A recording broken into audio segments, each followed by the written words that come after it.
আবু বকর রাদিয়াল্লাহু তাআলা আনহু স্বাভাবিক মারা গেছে, আমাদের কোনো অবজেকশন নাই, কিন্তু ওমর রাদিয়াল্লাহু তাআলা আনহুকে তো হত্যা করা হয়েছে।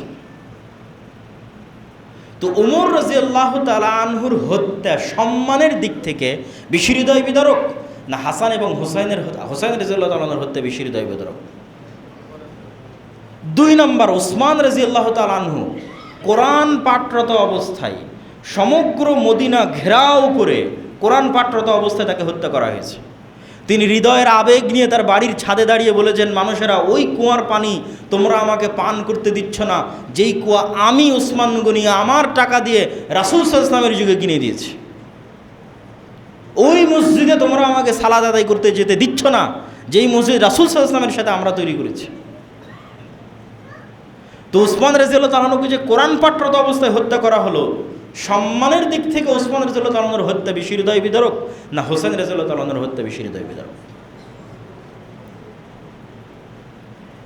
তো তাহলে ওসমান রাদিয়াল্লাহু তাআলা আনহু কোন দিন মারা গেল, সেই দিনের শোক কোথায়? আমরা তো কেউ জানি না ওসমান রাদিয়াল্লাহু তাআলা কবে মারা গেছে, ওই দিনের শোক তো কেউ পালন করে না। ওমর রাদিয়াল্লাহু তাআলা আনহু কবে মারা গেল, তাকে হত্যা করা হলো, ওই দিনের শোক কোথায়? সব বাদ দিলাম, মুহাম্মদ সাল্লাল্লাহু আলাইহি ওয়াসাল্লাম কোন দিন মারা গেল, সেই দিনের শোক কোথায়? তাহলে শোক পালনের একটা বিধিবিধান ইসলামে আছে। একটা স্বাভাবিক মানুষ মারা গেলে শোক 3 দিন, স্বামী মারা গেলে স্ত্রীর শোক 4 মাস 10 দিন, এর বাইরে শোক পালনের আর কোনো বিধান নাই। এই জন্য ইসলামে মুহাম্মদ সাল্লাল্লাহু আলাইহি ওয়াসাল্লাম কবে মারা গেছে ওই দিনে কোনো সাহাবী শোক পালন করেনি, ওমর কবে মারা গেছে এটা নিয়ে সাহাবীরা শোক করেনি, ওই দিনকে উদযাপন হয়নি। এটা ইসলামের মধ্যেই নাই এই সিস্টেম।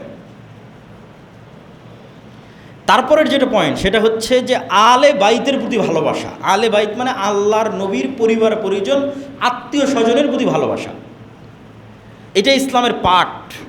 না হলে আমরা দরুদ শরীফে এই দোয়া পড়তাম না যে আল্লাহুম্মা সাল্লি আলা মুহাম্মাদিন ওয়া আলা আলি মুহাম্মাদ কামা সাল্লাইতা আলা ইব্রাহিম ওয়া আলা আলি ইব্রাহিম ইন্নাকা হামিদুম মাজিদ। আল্লাহ ইব্রাহিমের পরিবারের উপর যেমন দয়া রহমত বর্ষণ করেছেন, ওই রকম দয়া রহমত বর্ষণ করেন আমার নবী মুহাম্মদ সাল্লাল্লাহু আলাইহি ওয়াসাল্লামের পরিবারের উপর। তো এটা তো আল্লাহ নবীর পরিবারের উপর ভালোবাসা থেকে আমরা দরুদ পাঠ করি। কিন্তু আল্লাহর নবীর পরিবার মানে নট অনলি হুসাইন রাদিয়াল্লাহু তাআলা আনহু। কেন নট অনলি হুসাইন? আপনাকে মিলিয়ে দিই। হুসাইন রাদিয়াল্লাহু তাআলা আনহু যদি আল্লাহর নবীর কন্যার সন্তান হওয়ার কারণে আলে বাইতের অংশ হয়, অথবা আলী রাদিয়াল্লাহু তাআলা আনহু যদি আল্লাহর নবীর কন্যাকে বিবাহ করার কারণে আলে বাইতের অংশ হয়, তাহলে উসমান রাদিয়াল্লাহু তাআলা আনহু আল্লাহর নবীর একটা নয় দুইটা কন্যাকে বিবাহ করেছেন, উম্মে কুলসুম এবং রোকাইয়া, একজনের মৃত্যুর পর আরেকজনকে। তাহলে ফাতেমার হাজব্যান্ড, ফাতেমা রাদিয়াল্লাহু তাআলা আনহার স্বামী, ফাতেমার স্বামী হওয়ার কারণে যদি ভালোবাসার পাত্র হয়, একই কারণে আল্লাহর নবীর 2 কন্যার স্বামী হওয়ার পরেও উসমান কেন ঘৃণার পাত্র হবে? নাউজুবিল্লাহ। তাহলে এটা আলে বাইতের প্রতি ভালোবাসা নয়, এটা পলিটিক্স। আলে বাইতের প্রতি ভালোবাসা হলে এক মেয়েকে বিবাহ করেছে আলী রাদিয়াল্লাহু তাআলা, 2 মেয়েকে বিবাহ করেছে উসমান রাদিয়াল্লাহু তাআলা। ধরলাম যে আলী রাদিয়াল্লাহু তাআলা আনহু রাসূল সাল্লাল্লাহু আলাইহি ওয়াসাল্লামের আপন চাচার ছেলে, রাসূল সাল্লাল্লাহু আপন চাচা আবু তালেব, তার ছেলে আলী। তাহলে রাসূল সাল্লাল্লাহু আলাইহি ওয়াসাল্লামের চাচা তো ভাই হওয়ার কারণে যদি আলী রাদিয়াল্লাহু তাআলা আনহু ভালোবাসার পাত্র হয়, তো রাসূল সাল্লাল্লাহু আলাইহি ওয়াসাল্লামের কি আর চাচা ছিল না? হামজা ইবনে আব্দুল মুত্তালিব, আব্বাস ইবনে আব্দুল মুত্তালিব, আব্বাস ইবনে আব্দুল মুত্তালিবের ছেলে আব্দুল্লাহ বিন আব্বাস হাজার হাজার হাদিস বর্ণনা করেছে। তাহলে আপনি একই সময়ে আলী ইবনে আবি তালেবের প্রতি ভালোবাসা রাখবেন আর আব্বাস ইবনে আব্দুল মুত্তালিবের প্রতি বিদ্বেষ রাখবেন, তাহলে এটা আলে বাইতের প্রতি ভালোবাসা নয়। ডাল মে কুছ কালা হয়, এখানে অন্য কোনো প্রবলেম আছে, অন্য কোনো সমস্যা আছে। আর বড় বড় আলেম ওলামা সবাই একমত, কেননা এই বিষয়ে কোরআনের আয়াত সরাসরি অবতীর্ণ হয়েছে যে রাসূল সাল্লাল্লাহু আলাইহি ওয়াসাল্লামের স্ত্রীরাও আলে বাইতের অংশ।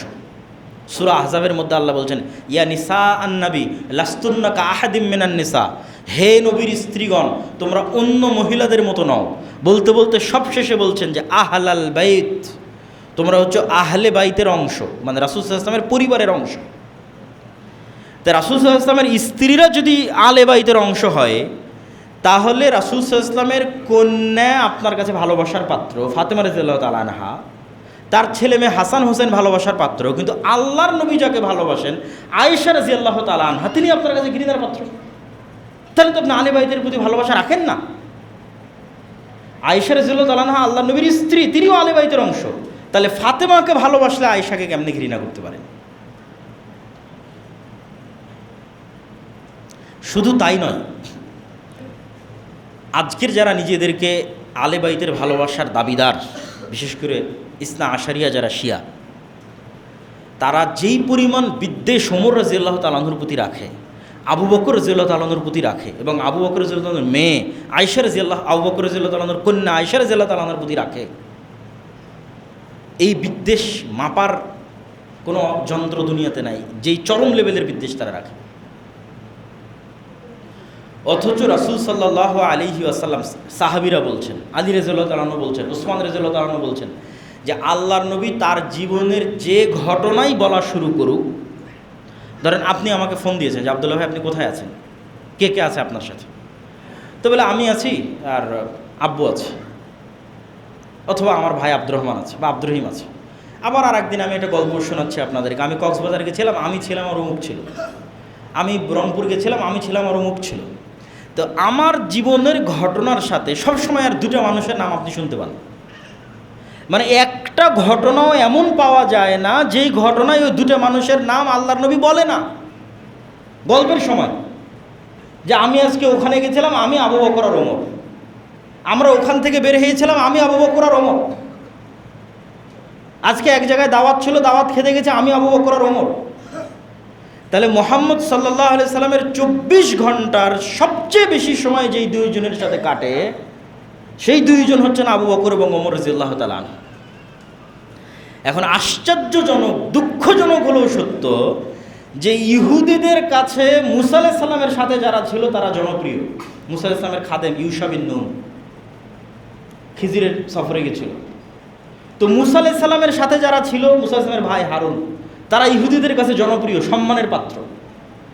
খ্রিস্টানদের রাস্তাঘাট, কল কলেজ কারখানা সব কিছু ঈসা আলাইহিস সালামের যে 12 জন হাওয়ারি ছিল ওই 12 জনের নামে। তাহলে ঈসা আলাইহিস সালামের সঙ্গী 12 জন খ্রিস্টানদের কাছে সম্মানের পাত্র, ইহুদিদের কাছে মুসা আলাইহিস সালামের সঙ্গী সম্মানের পাত্র। আর এই রাফিজিদের কাছে আমার নবী মুহাম্মদ সাল্লাল্লাহু আলাইহি ওয়াসাল্লাম কতটা খারাপ হলে মুহাম্মদ সাল্লাল্লাহু আলাইহি ওয়াসাল্লামের সাথে যারা সবসময় থাকতো ওদের প্রতি এদের সবচেয়ে বেশি বিদ্বেষ। তাহলে তো আমার নবীকে দোষ দাও, যদি ইহুদি খ্রিস্টানদের চেয়ে তো খারাপ হয়ে গেল। আমার যদি আবু বকর এবং ওমর খারাপ হয় তাহলে 100% আমার নবীও খারাপ, নাউজুবিল্লাহ। তাহলে আবু বকর এবং ওমরের প্রতি বিদ্বেষ পোষণ করা তো বহু দূরের কথা, ভালোবাসা থাকলেই ওটা ইমানের অংশ, আর না থাকলে, বিদ্বেষ থাকলে কাফের হয়ে যেতে পারে।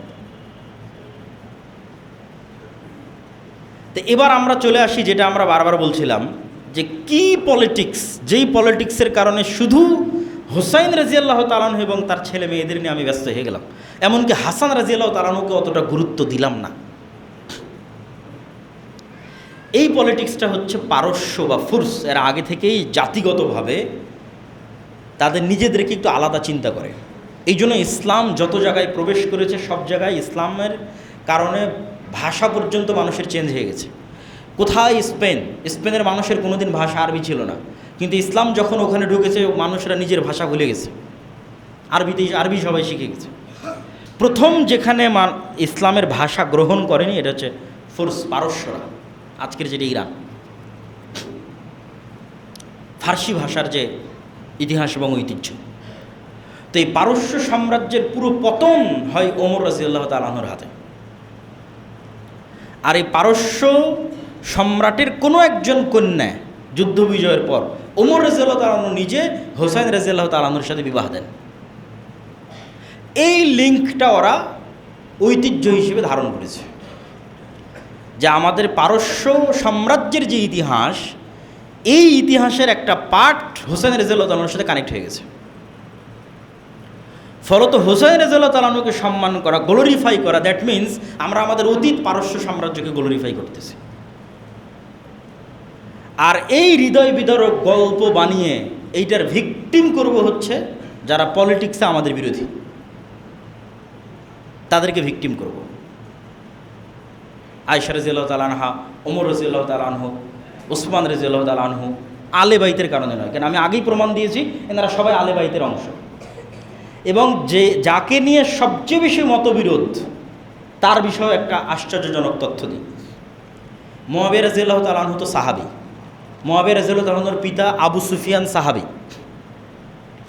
এইটা ঠিক যে আবু সুফিয়ান রাদিয়াল্লাহু তাআলা আনহু মক্কা বিজয়ের পূর্ব পর্যন্ত মক্কার কুরাইশদের সর্দার, বদরের যুদ্ধে আল্লাহর নবীর বিরুদ্ধে, উহুদের যুদ্ধে আল্লাহর নবীর বিরুদ্ধে নেতৃত্বে, খন্দকের যুদ্ধে আল্লাহর নবীর বিরুদ্ধে নেতৃত্বে, মানে মক্কার কুরাইশদের আবু জাহালের পরে সবচেয়ে বড় সর্দারের একজন আবু সুফিয়ান রাদিয়াল্লাহু তাআলা আনহু। কিন্তু মক্কা বিজয়ের সময় তিনি ইসলাম গ্রহণ করেন।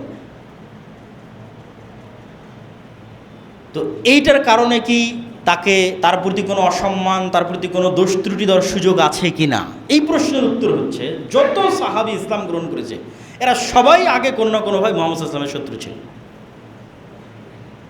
ওমর রাদিয়াল্লাহু তাআলা নিজেই ছিল, খালিদ বিন ওয়ালিদ নিজেই ছিল, আমর ইবনুল আস নিজেই ছিল।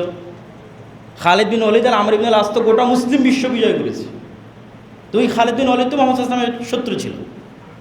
তা যেহেতু মুহাম্মদ সাল্লাল্লাহু আলাইহি ওয়াসাল্লাম সত্যের দাওয়াত নিয়ে এসেছে, প্রথমে তো মানুষ শত্রুতা করবেই। নাহলে আবু জাহালের ছেলে ইকরিমা, তাকে কি করবেন আপনি, কি বলবেন? যারা মিথ্যা নবীর দাবিদার হয়েছিল ওমর আবু বকর রাদিয়াল্লাহু তাআলা আনহুর যুগে, তাদের বিরুদ্ধে সবচেয়ে বড় সেনাপতি ছিল আবু জাহালের ছেলে ইকরিমা মুসলমানদের পক্ষে। তখন আবু জাহালের ছেলে এই জন্য আগে আপনি ঘৃণা করবেন, এই সুযোগ ইসলামে নাই। ইসলামের মানদণ্ড ভিত্তি হচ্ছে ঈমানের উপর। ইসলাম গ্রহণ করেছে সব শেষ, ইসলামের জন্য কাজ করেছে অতীতের সব শেষ। তো আবু সুফিয়ান রাদিয়াল্লাহু তাআলা আনহু বা উমাইয়া বংশ যারা, এরাও মুহাম্মদ সাল্লাল্লাহু আলাইহি ওয়াসাল্লামের বংশধারার সাথে কানেক্টেড, যেটাকে আমরা কুরাইশ বলি। রাসূল সাল্লাল্লাহু আলাইহি ওয়াসাল্লামের পরদাদা হচ্ছে আব্দে মানাফ। আব্দে মানাফের দুই ছেলে, এক ছেলের নাম হাশেম আর এক ছেলের নাম আব্দে শামস। হাশেমের বংশধর হচ্ছে আব্দুল মুত্তালিব, মুহাম্মদ সাল্লাল্লাহু আলাইহি ওয়াসাল্লাম, আর আব্দে শামসের বংশধর হচ্ছে উমাইয়া, হারব আর আবু সুফিয়ান। তাহলে আবু সুফিয়ান এবং তাদের বংশধরেরা ইব্রাহিমী এবং ইসমাইলি রক্তের উত্তরসূরি, এবং মুহাম্মদ সাল্লাল্লাহু আলাইহি ওয়াসাল্লামের যে কুরাইশ বংশ, এই কুরাইশ বংশের উত্তরসূরি। এক নাম্বার। দুই নাম্বার, আবু সুফিয়ান রাদিয়াল্লাহু তাআলা আনহুর কন্যা উম্মে হাবিবা, এটা অনেকেই জানে না, অথচ এটা প্রতিষ্ঠিত সত্য, এটা জানা দরকার, মানুষের বলা দরকার যে আবু সুফিয়ান রাদিয়াল্লাহু তাআলা আনহুর কন্যা উম্মে হাবিবা, যিনি মুআবিয়া রাদিয়াল্লাহু তাআলা আনহুর বোন, তিনি রাসূল সাল্লাল্লাহু আলাইহি ওয়াসাল্লামের স্ত্রী। তা আবু সুফিয়ান রাসূল সাল্লাল্লাহু আলাইহি ওয়াসাল্লামের শ্বশুর, আর মুআবিয়া রাদিয়াল্লাহু রাসূল সাল্লাল্লাহু আলাইহি ওয়াসাল্লামের সম্বন্ধী অথবা শালা। তাহলে আপনি তাদেরকে কোথায় থেকে আলে বাইতের বাইরে বের করবেন আর তাদের প্রতি বিদ্বেষ পোষণ করবেন? তিন নাম্বার, সর্বশেষ, আবু সুফিয়ান রাদিয়াল্লাহু তাআলা আনহুর সাহাবী, মুআবিয়া রাদিয়াল্লাহু তাআলা আনহু রাসূল সাল্লাল্লাহু আলাইহি ওয়াসাল্লামের সাহাবী। একজন সালাফি সালেহিনের বক্তব্য দিয়ে এই পয়েন্টটা শেষ করব যে ওমর ইবনে আব্দুল আজিজ উমাইয়া বংশের একজন শাসক, যার ন্যায় পরায়ণতার কারণে মানুষ মনে করত যে তিনি পঞ্চম খলিফা হওয়ার যোগ্য। চারটে খোলাফায়ে রাশিদিনের পরে তিনি পঞ্চম খলিফা হবেন। তো তার সম্মান বাড়াতে বাড়াতে অনেকেই তাকে মুআবিয়া রাদিয়াল্লাহু তাআলা আনহুর চাইতে বেশি সম্মান দেওয়ার চেষ্টা করতেন। তখন সালাফে সালেহিনরা বললেন যে ওমর ইবনে আব্দুল আজিজের সারা জীবনের আমল আর মুআবিয়া রাদিয়াল্লাহু তাআলা আনহুর একটা রাকাত সালাত, একটা সিজদা, যা তিনি মুহাম্মদ সাল্লাল্লাহু আলাইহি সাল্লামের সাথে আদায় করেছেন, এমত অবস্থায় যে তিনি মুহাম্মদ সাল্লাল্লাহু আলাইহি সাল্লামকে নবী হিসেবে ঈমান রাখেন, বিশ্বাস রাখেন, আল্লাহকে রব এবং ইলাহ হিসেবে বিশ্বাস রাখেন, ওমর ইবনে আব্দুল আজিজের সারা জীবনের আমলের চেয়ে শ্রেষ্ঠ। আর এটার পিছনে আল্লাহ নবীর হাদিস দলিল। আল্লাহ নবী বলছে, দুনিয়ার মানুষ, তোমরা উহুদ পাহাড়ের সমান দান করে আমার একজন সাহাবীর এক মুষ্টি স্বর্ণ দামের সমান নেকি অর্জন করতে পারবো না। কেন? দান করলেই তো হলো না, অন্তরের কোয়ালিটিটা কোথায়, ইমানের কোয়ালিটিটা কোথায়? তাহলে এই জন্য সাহাবীদের সম্মান সর্বোচ্চ জায়গায় রাখতে হবে। আলী রাদিয়াল্লাহু তাআলা আনহুর প্রতি যেমন আমাদের ভালোবাসা থাকবে, হোসেন রাদিয়াল্লাহু তাআলা আনহুর প্রতিও থাকবে, মুআবিয়ার প্রতিও থাকবে, আবু সুফিয়ানের প্রতিও থাকবে রাদিয়াল্লাহু তাআলা আনহুম আজমাইন, আয়েশা রাদিয়াল্লাহু তাআলা আনহার প্রতিও থাকবে। এটাই আহলুস সুন্নাত ওয়াল জামাতের আকীদা, এবং এটাই শ্রেষ্ঠ এবং সত্য আকীদা। এইটার মধ্যে যে বিভেদ তৈরি করার চেষ্টা করা হবে, ওটাই পলিটিক্স। যে পলিটিক্স দিয়ে আমি গ্লোরিফাই করব হোসেন রাদিয়াল্লাহু তাআলা আনহুকে, আর শত্রু বানাবো ওমর রাদিয়াল্লাহু তাআলা আনহুকে, শত্রু বানাবো উসমান রাদিয়াল্লাহু তাআলা আনহুকে, আলী রাদিয়াল্লাহু তাআলা আনহুকে গ্লোরিফাই করব, আর আলী রাদিয়াল্লাহু তাআলা আনহু নিজে বায়াত করলেন যে ওসমানের হাতে, নিজে বায়াত করলেন যে ওমরের হাতে, নিজে বায়াত করলেন যে আবু বকরের হাতে, তাদেরকে শত্রু বানাবো, এটা পলিটিক্স, এইটার পার্ট হওয়া যাবে না। কিন্তু ঘটনা অবশ্যই হুসাইন রাদিয়াল্লাহু তাআলা আনহুর যে হত্যার ঘটনা, এটা অবশ্যই হৃদয় বিদারক এবং কষ্টদায়ক, কিন্তু ওইটার শোক হিসেবে উদযাপনের সুযোগ ইসলামে নাই। আর যখন এটা বাড়তে বাড়তে কোন লেভেলে চলে যায় যে আপনি ছুরি দিয়ে আপনার পিঠে আঘাত করে রক্তাক্ত করবেন, ছুরি দিয়ে আপনার মাথায় রক্তাক্ত করবেন, এটা তো আরও হারাম। রাসূল সাল্লাল্লাহু আলাইহি ওয়াসাল্লাম বলছে, সে আমার উম্মতের অংশ নয় যে শোক পালনে তার গাল টানে, তার জামা ছিঁড়ে, সে আমার উম্মতের অংশ নয়। রাসূল সাল্লাল্লাহু আলাইহি ওয়াসাল্লাম বলছেন, জাহিলি যুগের 4টা বৈশিষ্ট্যের একটা বৈশিষ্ট্য খুব ভয়ঙ্কর, সেটা নেয়াহা, শোক উদযাপন করা, এটা জাহিলি যুগের বৈশিষ্ট্যের একটা। এবং ওই যে হারাম মাসের বিধানের মধ্যে যে আয়াতটা পড়লাম, ওই আয়াতের সর্বশেষ অংশ হচ্ছে ফালা তাজলিমু ফীহিন্না আনফুসাকুম, তোমরা নিজেদের উপর জুলুম করিও না। আত্মহত্যা ইসলামে হারাম কেন? আপনি নিজে নিজের হাত কাটতে পারবেন না, এটা হারাম। এটা মানুষের সম্মান, আমরা যে মানুষের সম্মানের আলোচনা করলাম, হারাম মাসের সম্মানের আলোচনা করলাম, তাহলে আপনি শোক পালন করতে গিয়ে, তাজিয়া মিছিল করতে গিয়ে নিজের উপর জুলুম করবেন, অত্যাচার করবেন, আর সেটা দিনের অংশ হবে যে না, এটা সম্ভব না। তো প্রিয় উপস্থিতি, আমরা আমাদের আলোচনার সারমর্ম করি। আমাদের আলোচনার সারমর্ম হচ্ছে আমরা হারাম মাসের মধ্যে আছি। মাস যেমন হারাম হয়, এলাকা তেমন হারাম হয়, যেমন মক্কা মদিনা। হারাম সম্মানের কারণে হয়, অনেক হালাল বিধান তখন হারাম হয়ে যায়। আর আমরা হারাম মাসের যে মহরম মাস আছে, এই মহরম মাসের 10 তারিখ আশুরা শরীয়তে যেই কারণে উদযাপিত, সেটা হচ্ছে মুসা আলাইহিস সালামের নাজাতে মুসা আর ফেরাউনের ধ্বংস। তাহলে আপনি মহরম থেকে যদি কিছু শিখতে চান, তাহলে মুসার ফেরাউনের ইতিহাস আপনাকে পড়তে হবে, এবং এটা অন্য আর একদিন যদি আমাদের পক্ষে সুযোগ হয় আমরা আলোচনা করবো ইনশাল্লাহ, বা আমার আগের অন্য আলোচনা থেকে আপনারা শুনতে পারেন বানু ইসরাইলের ইতিহাস থেকে। আর এই দিনে যেই বিষয়গুলো উদযাপিত হচ্ছে আমাদের সমাজ এবং রাষ্ট্রে, ভারত উপমহাদেশে, কেন আমরা ইরান শাসিত, পারস্য শাসিত, শিয়াদের লিগ্যাসি আমরা বহন করি, এর অসংখ্য আলামত আছে। ফলত আমাদের অঞ্চলে ওই জিনিসগুলোর প্রভাব আছে, কিন্তু ওইটা করা কখনোই শরীয়ত সম্মত হবে না, যেগুলো আমি আপনাদের সামনে পরিষ্কার এবং স্পষ্ট করেছি। আর রাজনৈতিক যে আলোচনা আছে, এই আলোচনার মধ্যে সাহাবীদের সম্মান রক্ষা করতে হবে, বাস। সকল সাহাবীর সম্মান, ইজ্জত, মান সব কিছু রক্ষা করতে হবে এবং তাদের প্রতি ভালোবাসা রাখতে হবে। পলিটিক্সের কারণে কারো প্রতি বিদ্বেষ স্থাপন করা যাবে না। আল্লাহ সুবহানাহু ওয়া তাআলা আমাদেরকে সঠিক ঈমান, সঠিক আকীদা, এবং আজকের দিনে যারা সিয়াম আছেন তারা অনেক বড় ফজিলতের কাজ করছেন। অতীতের 1 বছরের গুনাহ ক্ষমা হওয়ার ঘোষণা রাসূল সাল্লাল্লাহু আলাইহি ওয়াসাল্লাম দিয়েছে। এবং আফজালুস সিয়াম বা'দা রমাদান শাহরুল্লাহিল মুহাররম, রমাজানের পরে সর্বশ্রেষ্ঠ সিয়াম হচ্ছে মুহররম মাসের সিয়াম। এবং রমাজান ফরজ হওয়ার আগে একটা সিয়ামই ফরজ ছিল, সেটা হচ্ছে আশুরার সিয়াম। এবং ইন্না আউওয়ালা বাইতুম উযিআ লিন-নাস বিবাক্কার, পৃথিবীতে আল্লাহর ইবাদতের জন্য প্রথম তৈরি করা ঘর হচ্ছে মক্কা, কাবা। এই জন্য যেই দিন থেকে আসমান জমিন সৃষ্টি হয়েছে, ওই দিন থেকে 4 মাস হারাম। এই সময়ে মানুষ যেন হজ করতে যেতে পারে। জুলকাদা মাসে মানুষ হজের জন্য সফর করবে, জুলহাজ্জা মাসে হজ সম্পূর্ণ করবে, মুহররম মাসে হজ থেকে ফিরে আসবে। অতএব এই 3 মাসে কোনো যুদ্ধ রাখা যাবে না। যেমন ইরান এবং আমেরিকার যখন যুদ্ধ হলো, আরব বিশ্বের সব ফ্লাইট বন্ধ। এবারই তো মনে হচ্ছিল যে মানুষ হজ করতে পারবে কিনা, হজে যেতে পারবে কিনা। তাহলে যুদ্ধ চলমান থাকলে হজ বাধাগ্রস্ত হতে পারে। এই জন্য হারাম মাসে যুদ্ধ বন্ধ করতে হবে। হারাম মাসের দ্বিতীয় যেটা বড় হারাম, যে ফালা তাজলিমু ফীহিন্না আনফুসাকুম, হারাম এরিয়ারও সম্মান এটা, হারাম মাসেরও সম্মান এটা। এখন যেটা বলতেছি, বাইরের যে কোনো গুনাহ হারাম এরিয়াতে সম্পাদন করলে ডবল গুনাহ হয়ে যাবে। অন্য মাসে সম্পাদিত গুনাহ হারাম মাসে সম্পাদন করলে ডবল হয়ে যাবে। একটা গুনাহের গুনাহ আর একটা হারাম মাসকে অসম্মান করার গুনাহ, হারাম এরিয়াকে অসম্মান করার গুনাহ। এবার 3 নম্বর হারাম, ইহরামের হারাম। ইহরাম, যখন আমরা ইহরাম পরি তখন আসলে আমরা নিজেদের জন্য অনেক কিছুকে হারাম করে নিই। এই জন্য ওই কাপড়ের নাম ইহরামের কাপড়, ওই নিয়তের নাম হচ্ছে ইহরাম বাঁধা। ইহরাম হারাম থেকে এসেছে।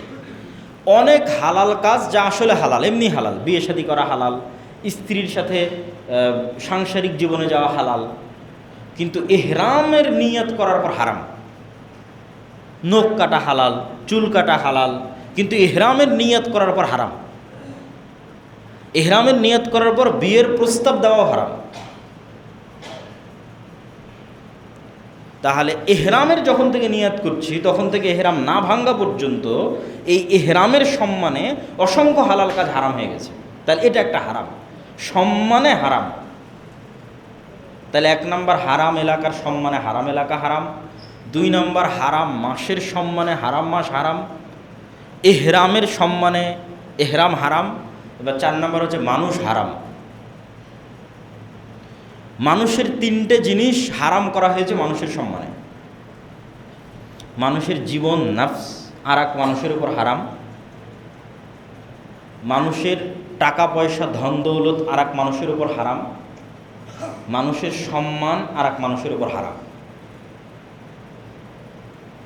আমাদের প্রথম পয়েন্ট কি ছিল, যে আমরা মনে করি যে যেটা হারাম ওটা খারাপ, এই জন্য হারাম। মদ খাওয়া হারাম, কেন মদ খাওয়া খারাপ? কারণ আর এক মানুষের টাকা পয়সা কি খারাপ? টাকা পয়সা তো ভালো, কিন্তু আর এক মানুষের টাকা পয়সা হারাম কেন? ওই মানুষের সম্মানে। তাহলে 3টে জিনিস এক মানুষের উপর আর এক মানুষের জন্য হারাম, মানুষের সম্মানে হারাম। 1, ওকে আঘাত করতে পারবে না, হত্যা করতে পারবে না। আল মুসলিমু মান সালিম আল মুসলিমুনা মিন লিসানিহি ওয়া ইয়াদিহি। মুসলমান তখনই নিজেকে মুসলমান দাবি করতে পারবে যখন ওর হাত থেকে আর এক মুসলমান নিজেকে নিরাপদ মনে করে, আর ওর মুখ থেকে আর এক মুসলমান ওকে নিজেকে নিরাপদ মনে করে। যদি ওর হাত এবং ওর মুখ থেকে আর এক মুসলমান নিরাপদ না হয়, তাহলে নিজেকে মুসলমান দাবি করতে পারবে না।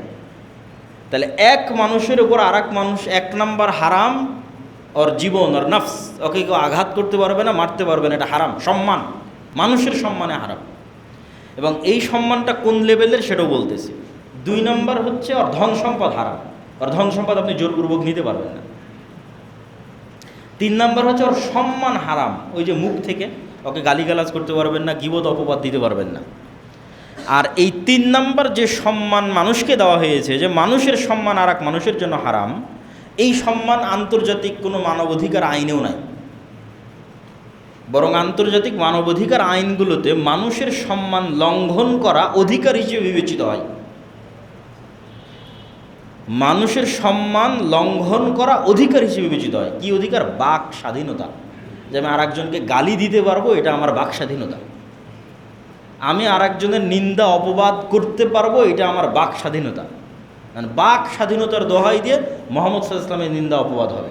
কি জন্য? এটা নাকি মানুষের স্বাধীনতা। ইসলামী পৃথিবীতে একমাত্র দিন যা মানুষের সম্মানকে হারাম করে দিয়েছে, মানুষের সম্মানে।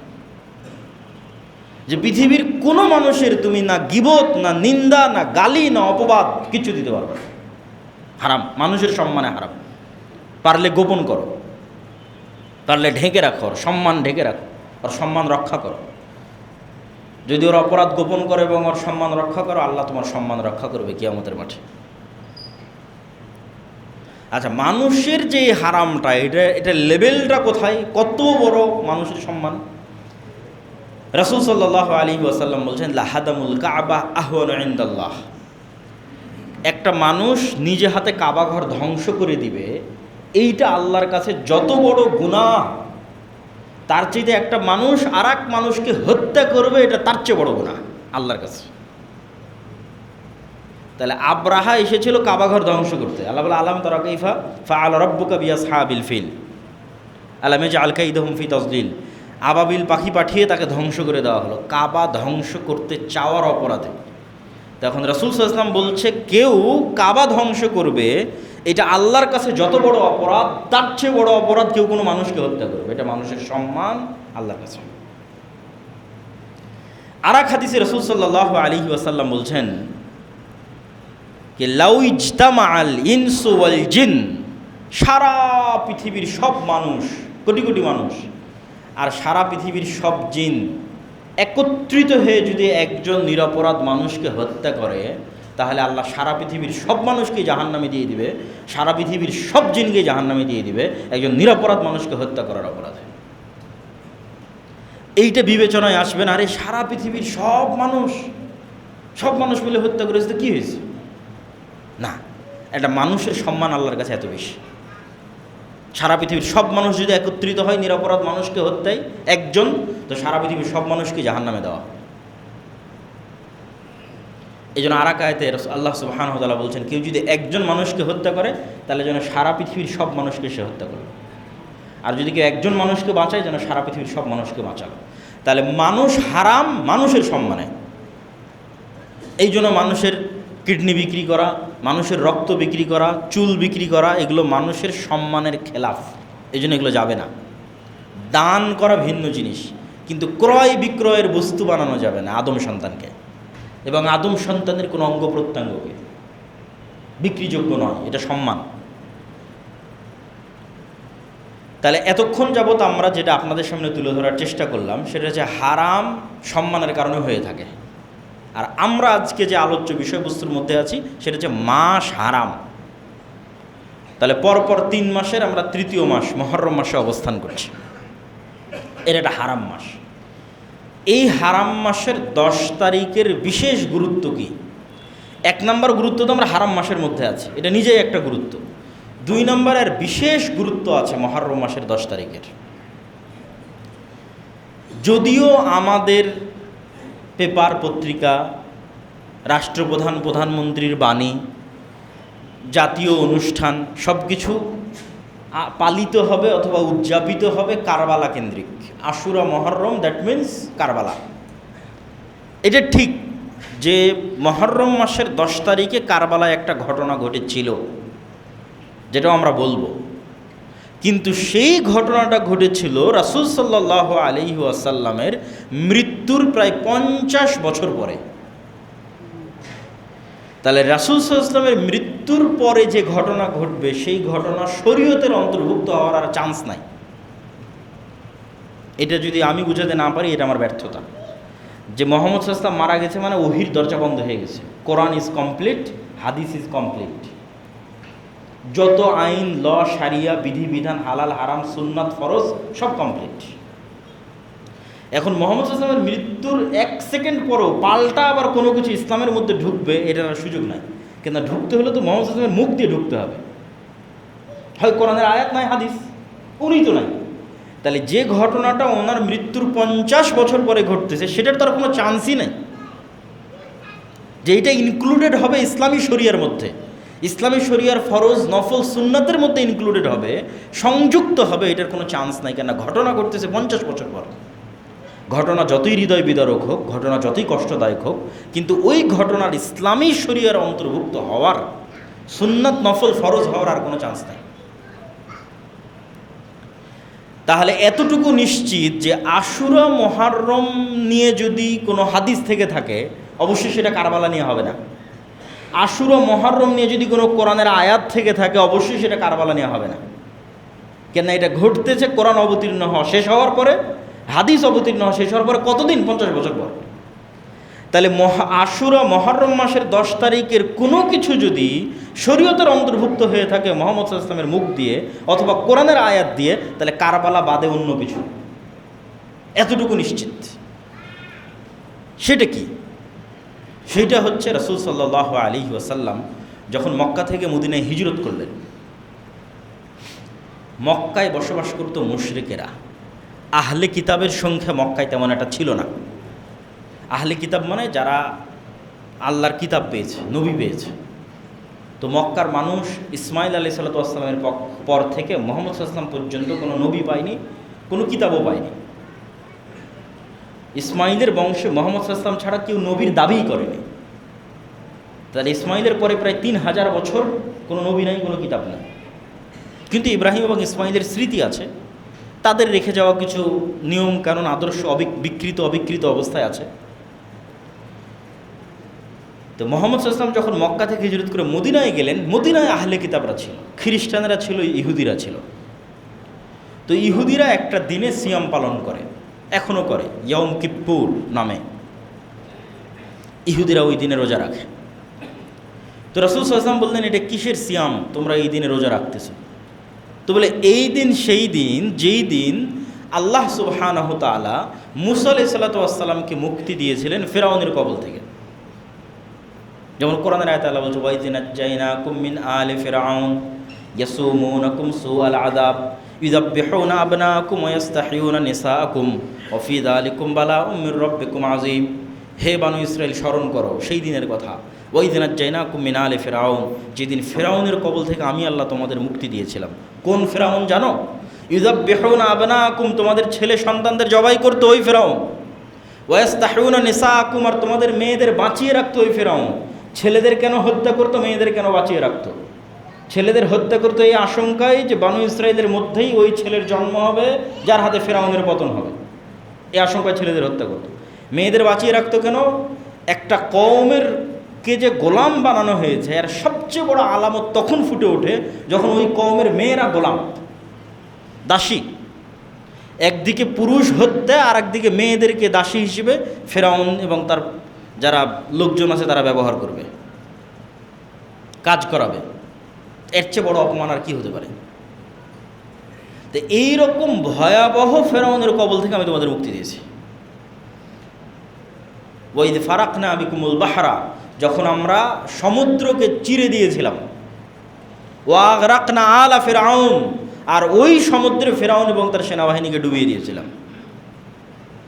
তো পৃথিবীর ইতিহাসে যতগুলো বড় ঘটনা হতে পারে, বড় ঘটনা, তার মধ্যে একটা বিশাল বড় ঘটনা হচ্ছে সমুদ্র চিরে রাস্তা তৈরি হয়ে একদল মানুষ মুক্তি পাচ্ছে, আর ওই রাস্তার মধ্যে আর এক পৃথিবীর সবচেয়ে প্রতাপশালী শাসকদের একজন ডুবে মরতেছে অ্যাট এ টাইম, একই সময়ে।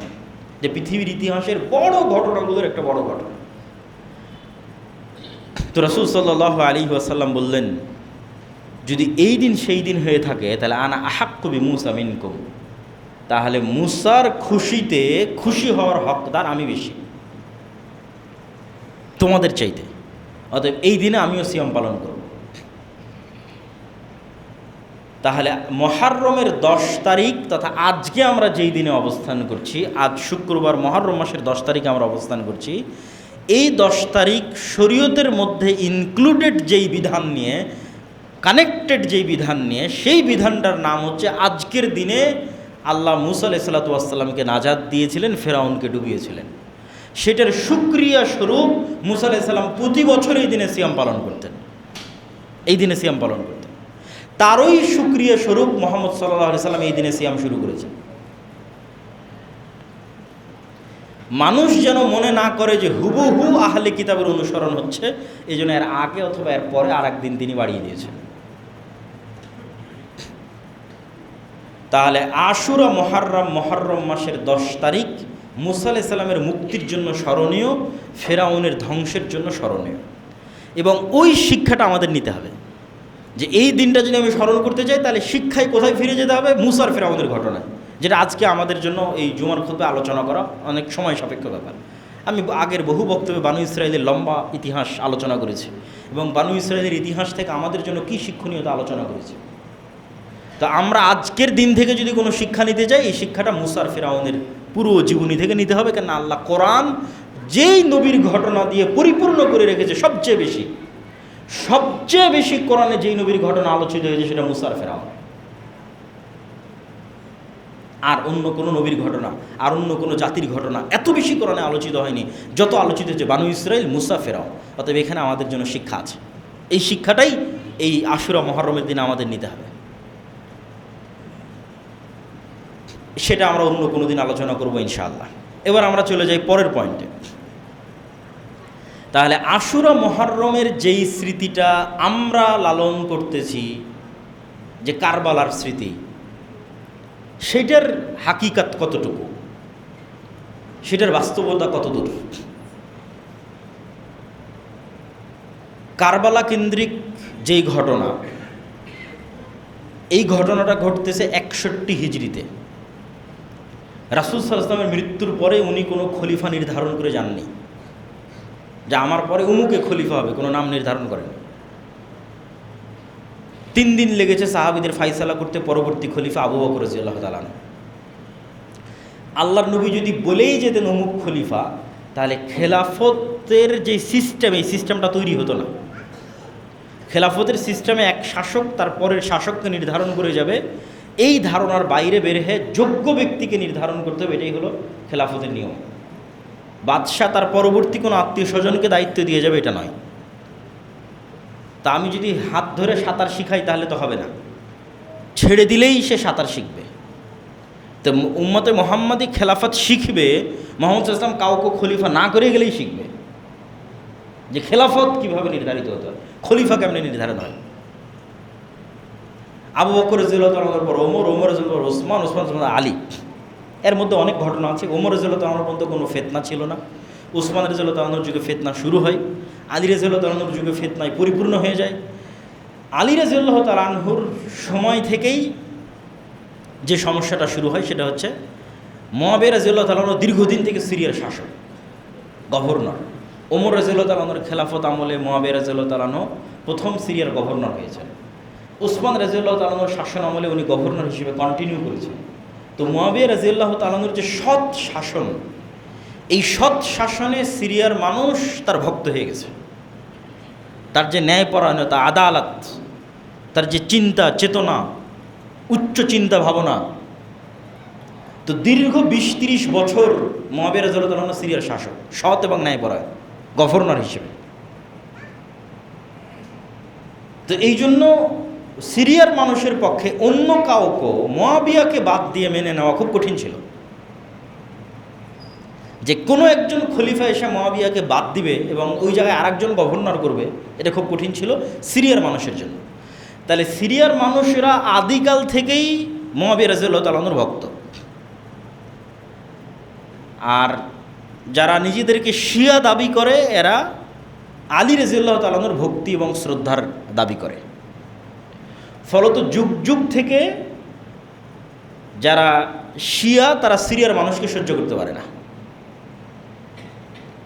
যেমন লাস্ট যে বাশার আল আসাদ বা আর যারা ছিল, যে সিরিয়ার মানুষকে সহ্য করতে না পারার কারণ কি? ইরান সিরিয়ার মানুষকে সহ্য করতে পারে না। এটা ওই 1400 বছর আগের হিস্ট্রি। কেন 1400 বছরের লিগ্যাসি ধরে রেখে এখনও সিরিয়ার মানুষেরা মুআবিয়া, আবু সুফিয়ান তাদেরকে ভালোবাসে। কিন্তু তাদেরকে ভালোবাসতে গিয়ে যদি কেউ আলী রাদিয়াল্লাহু তাআলাকে ছোটো করে তাহলে ওটাকে বলা হয় নাসিবি, ওটাও বাতিল ফিরকা, ওটাও একটা বাতিল ফিরকা। শিয়া যেমন একটা বাতিল ফিরকা, নাসিবি একটা বাতিল ফিরকা।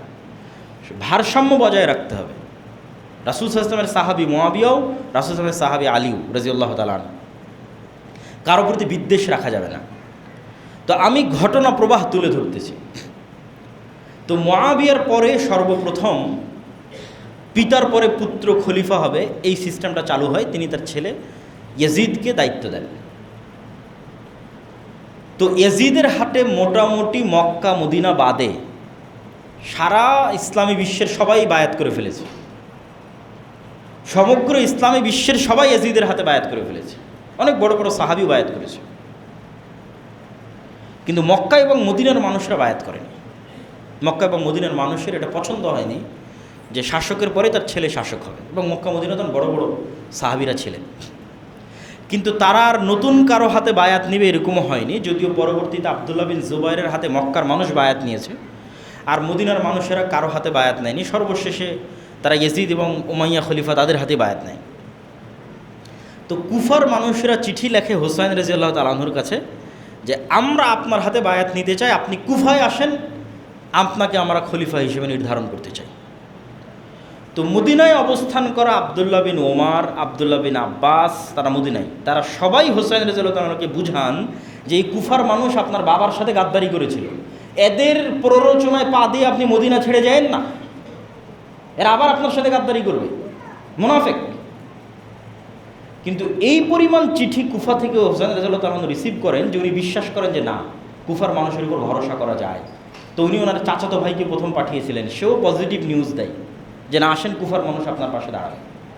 কিন্তু যখন হুসাইন রাদিয়াল্লাহু তাআলা তার পরিবার পরিজনকে নিয়ে রওনা করলেন কুফার উদ্দেশ্যে, ততদিনে কুফার মানুষ তার আসল চেহারা দেখিয়ে ফেলেছে। তারা যেই গাদ্দারি, যে মুনাফিকি তার পিতার সাথে করেছে, একই গাদ্দারি মুনাফিকি হুসাইন রাদিয়াল্লাহু তাআলার সাথে করেছে।